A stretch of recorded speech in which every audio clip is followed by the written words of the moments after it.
चाषींको पई खुशी खबर पीएम किसान सम्मान निधि योजनार तारीख है फाइनाल। यही तारीख में आसवाक जाऊँगी पीएम किसान 22तम किस्ती टंका। जदि आपण मैंने पीएम किसान योजनार लाभ पाउछंती तेबे आपण मानक पई आसिला खुशी खबर। पीएम किसान 22तम किस्ती को लेकिन आसिला बड़ खबर। एही दिन मिलिबाकू जाउची पीएम किसान 22तम किस्ती टंका। तेबे केबे मिलिबो किस्ती टंका, काहाकू मिलिबो टंका, किए पड़िबे बा चलंतु आजिर वीडियो रे पूरा डिटेल्स रे जानिबा। ता पूर्वरु चैनल रे नुआ करी विजिट करथिले वीडियोटी को लाइक करनबे, चैनल को सब्सक्राइब करनथिले एबे ही सब्सक्राइब करिकि पाखरे थिबा घंटी चिन्ह को ऑल रे सिलेक्ट करिकि रखिबे, जहाकि हमर प्रत्येकटी वीडियो रो नोटिफिकेशन आपण माने सर्वप्रथमे पाई पारिबे।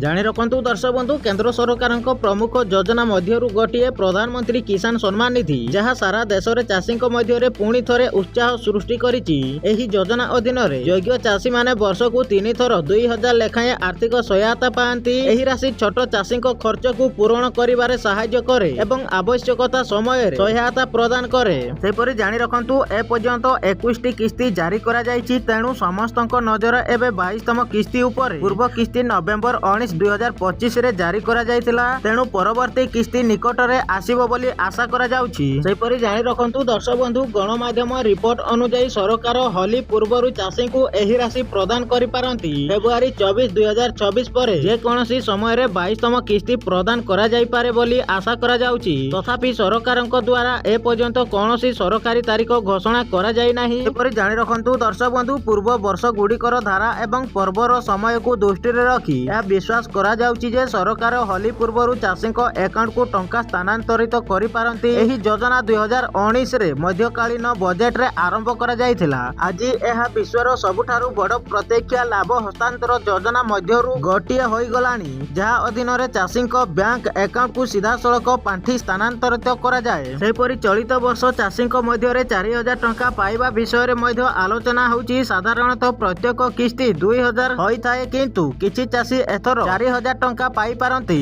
एहा एक अतिरिक्त बोनस नुहे, बरं पूर्व बाकी थिबा किस्ती पई एक देय हेबो। अर्थात जेउ चाषी माने पूर्वरु किस्ती टंका पाई नथिले सेमानकर किस्ती टंका अटकी जाइथिला, सेमाने 22तम किस्ती रे एकाबळे 4000 टंका पाई पारिबे। जेउ चाषी माने वैषयिक कारण किबा डॉक्यूमेंट हजि जिबा कारणरु 21तम किस्ती हराइछंती एवं एबे सेमानकर त्रुटि संशोधन करिछंती, सेमाने एकाकालीन पूर्व एवं वर्तमान रो उभय किस्ती पाई पारिबे। एही चाषीक अकाउंट को 4000 टंका स्थानांतरित करा जिवो। सेपरि अन्य चाषी माने साधारण भाबरे केवल 2000 टंका पाइबे। सेपरि जानि रखंतु दर्शक बंधु, समय अनुसार किस्ती प्राप्त पाई संपूर्ण ई-केवाईसी करबा जरूरी। सरकार स्पष्ट करिसेंती जे ई-केवाईसी बिना पांठी प्रदान करा जिवो नाही। चाषी माने सरकारी पोर्टाल रे एक ओटीपी व्यवहार करी एही प्रक्रिया समाप्त करि पारिबे। एहा सहित निकटस्थ सीएससी केंद्र को जाई बायोमेट्रिक माध्यम रे मध्य ई-केवाईसी करि पारिबे। सेपरि नूतन आवेदनकारी माने मध्य समय अनुसार आवेदन एवं जांच प्रक्रिया समाप्त करिबा उचित। एपरि जानि रखंतु दर्शक बंधु, किस्ती जारी हेबा पूर्वरु सेमानकर स्थिति जांच करिबा मध्य गुरुत्वपूर्ण। एहा करिबा पई चाषी माने pmkisan.gov.in वेबसाइट परिदर्शन करि पारिबे एवं नाउ योर स्टेटस विकल्प चयन करि पारिबे। पंजीकरण नंबर एवं कैप्चा कोड प्रवेश करिबा मात्रे गेट रिपोर्ट उपरे क्लिक करिबा द्वारा स्क्रीन रे संपूर्ण सूचना परिदर्शित हेबो। एहा द्वारा जणा पड़िबो जे आपणकर किस्ती रिलीज होईची कि नाही, किंबा कोनोसी कारणरु किस्ती अटकी जाईची।